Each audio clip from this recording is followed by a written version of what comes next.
Hi everyone, welcome to Study Spring. और ये 75th video है पॉलिटी 1000 एमसीक्यूज के लिए, जिसमें अभी हम लोग कवर कर रहे हैं सेंटर स्टेट रिलेशन से रिलेटेड जो भी एमसीक्यूज है उसको। बिफोर टू बिगिन, अगर आपने चैनल को सब्सक्राइब नहीं किया है तो चैनल को सब्सक्राइब कीजिए, क्योंकि आपके लिए वो सारे इंपॉर्टेंट क्वेश्चन के सीरीज यहाँ पे दिए जा रहे हैं जो आपके एग्जामिनेशन पॉइंट ऑफ व्यू से इंपॉर्टेंट है। प्लस आपको एसेज रिपोर्ट राइटिंग के सीरीज दिए जाते हैं, मोस्ट एक्सपेक्टेड एमसीक्यूज के सीरीज दिए जाते हैं। इन सारे का लिंक जो है वो आपको डिस्क्रिप्शन में मिल जाएगा, आप वहां से जाके विजिट कर सकते हैं, क्योंकि ये सारे आपके एग्जामिनेशन पॉइंट ऑफ व्यू से काफी इंपॉर्टेंट है। चलते हैं अपने एमसीक्यूज की तरफ। पहला क्वेश्चन है आपका कि 42वें संवैधानिक संशोधन मींस 42nd कॉन्स्टिट्यूशनल अमेंडमेंट 1976 में जो हुआ था, इंपॉर्टेंट है। मैंने पिछले जो है कि 800-900 जो आपको एमसीक्यू सॉल्व करवाया है उसमें आपको सैकड़ों बार ये वर्ड आया होगा कि 42वां संविधान संशोधन कब किया गया था, 1976 में किया गया था। तो इसलिए प्रीवियस वीडियो को भी आप देखिए, वो आपको बहुत हेल्प कर रहा होगा। आपको प्लेलिस्ट का लिंक है, आप वहां से उसको विजिट कीजिए। तो क्वेश्चन है आपका कि 42वें संवैधानिक संशोधन द्वारा वन, शिक्षा, वन्य जीव का संरक्षण और माप तौल को किस सूची से किस सूची में हस्तांतरित किया गया था।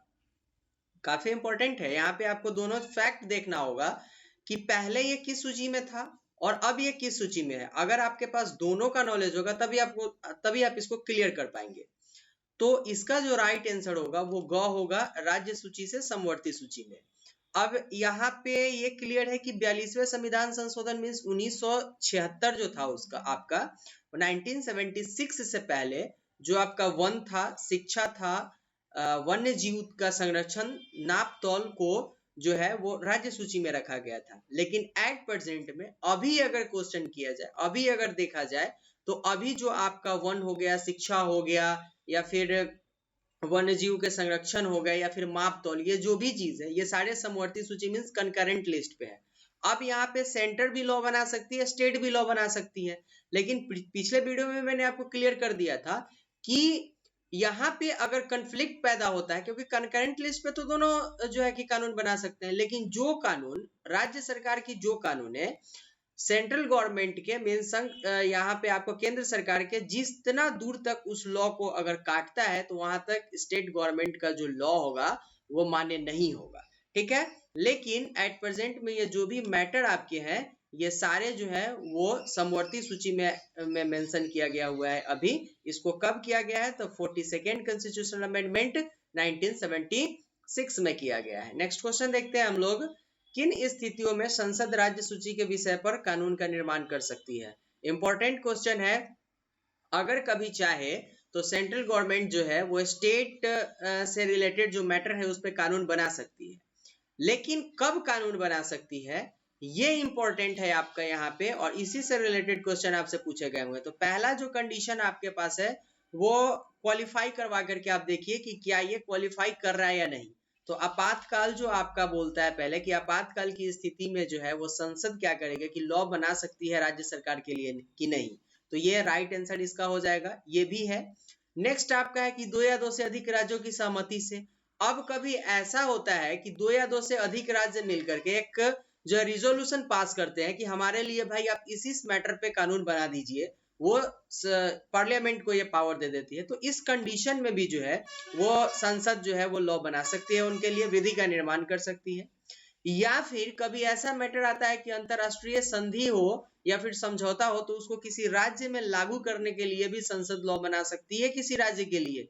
ठीक है, या फिर राज्य में अगर संवैधानिक तंत्र विफल हो जाता है तो उस कंडीशन में भी क्या होगा, जैसे ही लॉ एंड ऑर्डर पूरी तरीके से फेल हो जाता है, गवर्नर जो है वो क्या करते हैं कि प्रेसिडेंट के पास जाके रिक्वेस्ट करते हैं या फिर उनको बोलते हैं कि यहाँ पे लॉ एंड ऑर्डर पूरी तरीके से फेल हो गया हुआ है, तो या तो वहां पे 356 लगा दिया जाएगा या फिर जो धारा है वो आपका 92, ये दोनों इम्पोज किया जा सकता है।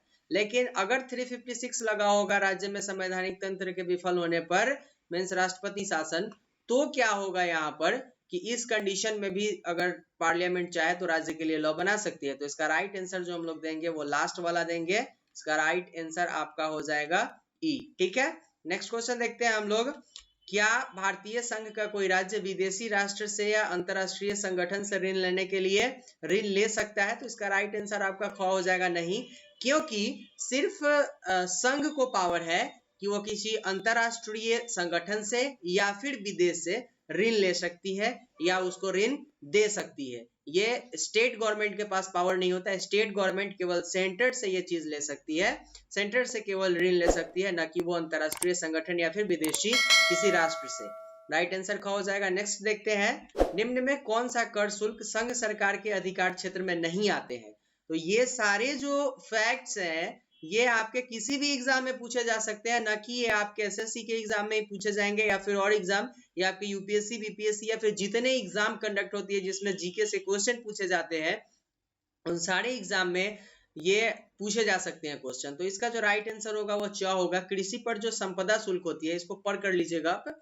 तो कृषि पे जो भी संपदा शुल्क होती है वो संघ सरकार के अधिकार क्षेत्र में नहीं आती है। राइट आंसर च हो जाएगा। नेक्स्ट देखते हैं हम लोग, निम्न में से कौन सा कर राज्य के अधिकार क्षेत्र के अंतर्गत आता है? तो बिक्री कर भी राज्य के अधिकार क्षेत्र के अंतर्गत आता है। भू राजस्व जो आपका भू राजस्व होता है, जैसे आप जमीन की बिक्री करते हैं, खरीद करते हैं, तो वहां से जो आता है वो आपका रेवेन्यू है, वो भी राज्य सरकार के पास जाता है। मनोरंजन कर जो होता है वो भी आपका राज्य सरकार के पास आता है। भूमि और भवनों पर कर जो लिया जाता है, जैसे आप अगर नगर निगम में होते हैं कहीं पे, तो वहां पर जो कर लिया जाता है वो भी राज्य सरकार के अधीन आता है। पथ पे जो कर होता है वो भी राज्य सरकार के अधीन आता है। उत्तराधिकार कर भी राज्य सरकार के अधीन आता है। तो राइट आंसर आपका 6 हो जाएगा। ये सारे जो कर हैं ये सभी राज्य सरकार के अंतर्गत आते हैं। नेक्स्ट क्वेश्चन देखते हैं हम लोग, कौन सा कर संघ द्वारा आरोपित और राज्यों के द्वारा संगृहित और विनियोजित किए जाते हैं? तो मीन्स ये जो है ऐसे कौन से पार्ट होंगे या फिर ऐसे कौन सा कर है, ठीक है, जो संघ सरकार के द्वारा अधिरोपित किया जाता है या फिर आरोपित किया जाता है कि आपको इतना कर देना है, लेकिन संग्रहित जो किया जाएगा वो राज्य के द्वारा किया जाएगा और राज्यों में ही उसको बांट दिया जाएगा। तो विनिमय पत्रों पर जो स्टाम्प शुल्क होते हैं, जब आप जाते हैं जमीन की खरीद बिक्री करने के लिए या फिर रिसेंटली आप जब अपना कैरेक्टर सर्टिफिकेट वगैरह बनवाने के लिए जाते हैं तो वहां पे भी आप स्टाम्प लेते हैं, तो वो सारे कर जो होते हैं वो राज्य सरकार के द्वारा अधिरोपित किए जाते हैं, लेकिन उसको संग्रहित मीन्स कलेक्ट जो किया जाता है वो स्टेट गवर्नमेंट के द्वारा किया जाता है, ठीक है, लेकिन इसको लगाया जाता है संघ सरकार के द्वारा। नेक्स्ट है, औषधियों एवं मादक पदार्थों पर कर जो होता है, जो भी आपके दवा होती है या फिर मादक जो पदार्थ होते हैं उस सारे पर जो द्रव्य पर जो कर लगाया जाता है वो सेंट्रल गवर्नमेंट के थ्रू लगाया जाता है और उसको कलेक्ट किया जाता है राज्य सरकार के थ्रू। और प्रशासन सामग्रियों पर जो उत्पादन शुल्क होता है वो सारे होते हैं, तो इसका राइट आंसर घ हो जाएगा, ठीक है। इसका राइट आंसर हम लोग घ देंगे। जो इन तीनों जो मैटर है इस पे जब भी कर आरोपित होगा तो सेंट्रल गवर्नमेंट के द्वारा इसको कलेक्ट किया जाएगा स्टेट गवर्नमेंट के द्वारा। नेक्स्ट देखते हैं हम लोग, कौन सा कर संघ द्वारा आरोपित और संग्रहित है जो राज्यों में बांट दिए जाते हैं? अब यहाँ पे जो मैटर है वो सेंट्रल गवर्नमेंट क्या करेगी कि उस पर कर लगाएगी, उसको कलेक्ट भी करेगी, लेकिन राज्य में बांट देगी, ठीक है। तो इसका राइट आंसर जो है वो घ हो जाएगा। रेल भाड़ा पर जो भी रेल भाड़ा या फिर मालगाड़ी पे से जो भी आय आते हैं, जो भी कर आते हैं, उसको सेंट्रल गवर्नमेंट ही लगाती है, कलेक्ट करती है और उसको बांट किस में देती है? तो राज्यों में। प्लस समाचार पत्र के प्रकाशन जो एडवर्टाइजमेंट होते हैं उससे जो कर आते हैं उसको सेंट्रल गवर्नमेंट लगाती है और उसको कलेक्ट भी करती है, प्लस उसको जो है डिस्ट्रीब्यूट कर देती है राज्य में। या फिर ये समुद्र, रेल मार्ग, वायु मार्ग से जो भी पैसे आते हैं वो सारे को ऐसे ही किया जाता है। नेक्स्ट देखते हैं हम लोग, निम्न में से किस पर संघ सरकार द्वारा कर आरोपित किए जाते हैं और संग्रहित किए जाते हैं? उन्हें संघ एवं राज्य में। पहले वाले में था कि केवल राज्य में बांटा जाता है, यहाँ पे एक मैटर जो इंपॉर्टेंट है वो संघ है, ठीक है, और संघ राज्य के मध्य बांट दिया जाता है। इन सारे छोटे छोटे टॉपिक पे आपको ध्यान देना होगा, यहीं से क्वेश्चन आते हैं। तो इसका जो राइट आंसर होगा वो ग हो जाएगा। कृषि के अलावा अन्य जो भी आय आते हैं वो सारे को सेंट्रल गवर्नमेंट क्या करती है कि कलेक्ट करती है और कर भी अधिरोपित करती है, लेकिन संघ और राज्य के मध्य उसको बांटती है। औषधि और प्रसाधन सामग्रियों के अतिरिक्त अन्य चीजों पर जो उत्पादन शुल्क होता है उन सारे को जो है क्या करते हैं कि सेंट्रल गवर्नमेंट लगाती भी है, कलेक्ट भी करती है और उनको संघ और राज्य के मध्य बांट देती है। तो राइट आंसर इसका ग हो जाएगा। नेक्स्ट देखते हैं, संघ को कर के अतिरिक्त राजस्व से होने वाले प्राप्तियों के स्रोत क्या है? इसका राइट आंसर आपका अंगा हो जाएगा। जो भी ये आपका ई हो जाएगा। जो भी आपका रेल से आय आता है वो सेंट्रल गवर्नमेंट के पास आता है। डाक व तार से भी, रेडियो और दूरदर्शन और करेंसी और टकसाल से, ये सारे आय सेंट्रल गवर्नमेंट के पास जाती है। नेक्स्ट देखते हैं हम लोग, संघ और राज्यों के मध्य वित्तीय संसाधनों के वितरण में सलाह देने के लिए राष्ट्रपति इनमें से किसकी नियुक्ति 5 वर्ष के लिए कर सकता है? तो जैसे ही वित्त की बात आती है आप सीधे एक ही बार यहाँ पे ध्यान लगाइएगा वित्त आयोग की, अदरवाइज किसी का नहीं, राइट आंसर ख हो जाएगा। फ्रेंड्स ये था आज के वीडियो के लिए। हम लोगों ने 950 तक एमसीक्यूज को कवर कर चुके हैं हम लोग, और आपके ये सेशन चले जाएंगे 84 तक, वहां पे हम लोग 1000 एमसीक्यूज को कवर कर लेंगे। तो अगर अभी तक आपने चैनल को सब्सक्राइब नहीं किया तो चैनल को प्लीज सब्सक्राइब कीजिए, और डिस्क्रिप्शन में जो भी लिंक दिए गए हैं उसको जाकर के उस सारे वीडियोस को विजिट कीजिए, आपको एग्जाम क्रैक करने में वो काफी हेल्प करेंगे।